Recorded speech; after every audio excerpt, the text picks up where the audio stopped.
ये कुछ सोची समझे कुछ अंधभक्तों की तस्वीर केवल पेश की जा रही है। अब उत्तर प्रदेश में ये 60 लाख नौजवान ने आवेदन किया था और दे नहीं पाए, करोड़ों लोग ला करके बसा रहे हैं। बताओ, अभी तो महामारी फैल रही है, रोजगारी के लिए महंगाई से आत्महत्याएं हो रहे हैं, किसान आत्महत्या कर रहा है, नौजवान आत्महत्या कर रहा है, कोई फांसी लगा ले रहा है, महिलाएं नौजवान हमारी लड़कियां पहन करके हमारी बहन बेटियों को नौकरी नहीं मिल पा रही है, लाखों करोड़ों लोगों को लाके आप बसा रहे हैं। फिर तो ये कहां से आप उसको नौकरी देंगे, कहां से उसको आवास देंगे, कहां से जमीन देंगे? केवल उससे अंधभक्त बना करके वोट लेंगे और सत्ता में बने रहो। संविधान बदल दें, संविधान बदल करके फिर पिछड़ों को, दलितों को और आज पिछड़ों को गुलाम बनाकर केवल कह दो कि तुम्हें वोट देना है और जहां हम बोलेंगे वही वोट देंगे, और नहीं दोगे तो हम ऐसा सिस्टम तो लगा ही देंगे, ईवीएम हमको दे देगी। ये ध्यान भटकाने के लिए, क्योंकि सुप्रीम कोर्ट का जो आदेश आ गया, ये चुनावी बांड जो भी ये तो हर पार्टी को उनको बताना होगा, कांग्रेस का भी बताना होगा, सपा का भी बताना होगा, भारतीय जनता पार्टी की बताना होगा। तो ये 10 साल का हिसाब देने के लिए इस पे चर्चा ना हो, मणिपुर पे चर्चा ना हो, 2 करोड़ नौकरी पे चर्चा ना हो, और इसमें भी रखा हुआ ये जो जनमानस में जो नफरत के लिए, संविधान के लिए, देश के लिए, मानवता के लिए, जो ये बताओ मुसलमानों को क्यों अलग कर दिया गया? इस देश का मुसलमान क्या है? इस देश के मुसलमान इस देश की आजादी में अपना योगदान नहीं दिया? क्या राष्ट्रपति अब्दुल कलाम मुसलमान नहीं थे? मिसाइल मैन नहीं बने? इसमें फिर हिंदू मुसलमान का काट करके, क्योंकि ये भारतीय जनता पार्टी में दम नहीं है, वो ये कह के चुनाव नहीं लड़ सकती कि हमने नोटबंदी किया था, काला धन आ गया, क्योंकि काला धन उसी चुनावी बांड में है। अब वो खुल जाएगा अगर, तो ये कहीं के मुंह दिखाने लायक नहीं होंगे। ये केवल चुनाव में ध्यान भटकाने के लिए, सांड से जो मौत हो रही है उसको भटकाने के लिए, मणिपुर के मुद्दा से भटकाने के लिए, अग्निवीर जैसी योजना के भटकाने के लिए, पुलवामा की रिपोर्ट को भटकाने के लिए, जो नौजवान, किसान, गरीब, मजदूर हत्या, ये तबाही, महंगाई, बेरोजगारी, ऐसे भटकाने के लिए इस समय कानून लाया गया है। इसका हम घोर विरोध करते हैं। विरोध इसलिए करते हैं, मुसलमानों के छोड़ दिए, अब नौकरी कहां से लगाओगे? कि विपक्ष से आपको राय लेना चाहिए, उसकी भी स्वीकारता लेनी चाहिए। आप चुनाव में आ गए, चुनाव आयोग का सुप्रीम इस्तीफा दे रहा है, आप इस पे क्यों नहीं चर्चा कर रहे हो? कहां राम राज गया? ये सरकार केवल जुमले और धोखे, ये हिंदू की बात करते हैं, ये हिंदू हैं। राम राज क्या कहते हैं? हिंदू राष्ट्र बनाने वाले हैं। राम राज क्या है? हिंदू राष्ट्र क्या है? एक हिंदू राष्ट्र गांव बना के दे और स्वयं हिंदू बन जाए। हिंदू कहते किसे हैं? अरे घट में सूझे नहीं, घट माने शरीर, सुनो, घट में सूझे नहीं लानत ऐसे जिंद, अरे तुलसी यह संसार को हुआ मोतिया बिंद। ये मोतिया बिंद हो गया इन लोगों को। राम कहाँ है? खोज रहे हैं कहाँ? ये राम और कृष्ण और हिंदू मुसलमान पे राजनीति कब तक चलेगी? क्योंकि ये काट चलने वाला नहीं है। जातिवाद की राजनीति, जाति धर्म की राजनीति, मंदिर मस्जिद की राजनीति करना सही है क्या? अरे हम इसका ये बताओ, मंदिर से अगर राजनीति होगी तो नमाज कहाँ होगी? और मंदिर से अगर राजनीति होगी तो पूजा कहाँ होगी? मस्जिद से अगर राजनीति होगी तो नमाज कहाँ होगी?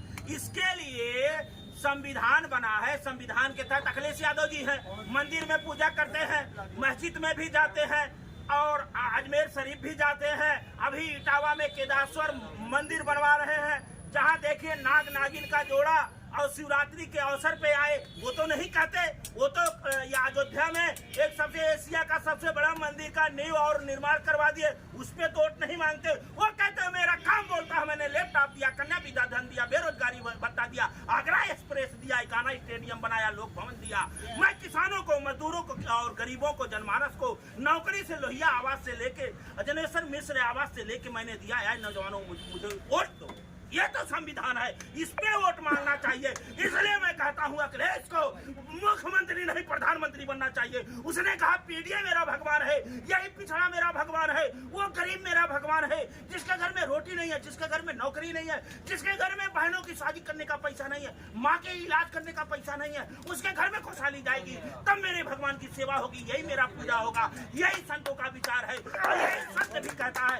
इसलिए अखिलेश यादव को मैं साधुवाद करता हूँ। साधुवाद है अखिलेश यादव, आपको लाखों लाखों आशीर्वाद है। और मैं संतों से निवेदन करना चाहता हूँ कि अगर सच पे अखिलेश यादव है, सच पे उसका विचार है, तो आप अपने तब्बल से ये पाखंडवादियों को भगाइए और अखिलेश यादव का झंडा दिल्ली में फहरवाइए।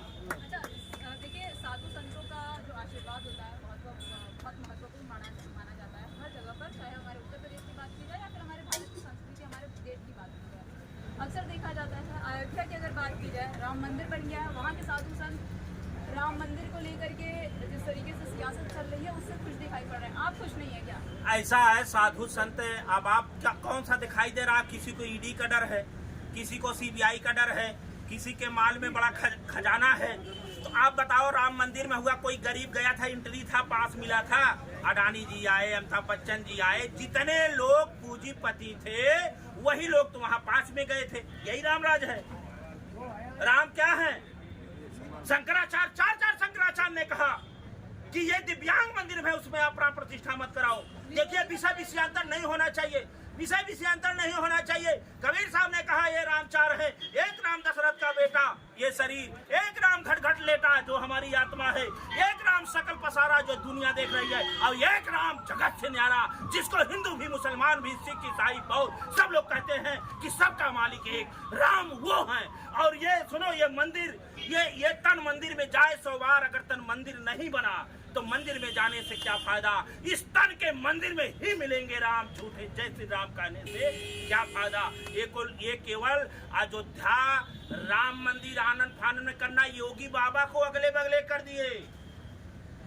जो आप पिक्चर देखो, योगी बाबा भगवाधारी है, नहीं गए, क्या नहीं उनके हाथ से प्राण प्रतिष्ठा करा दिए। लेकिन सीन वही चाहिए, कैमरा वही चाहिए, चाहे समुंदर में हो, चाहे काशी में हो, चाहे अयोध्या में हो। तो ये राम मंदिर कोई संत स्वीकार नहीं करेगा।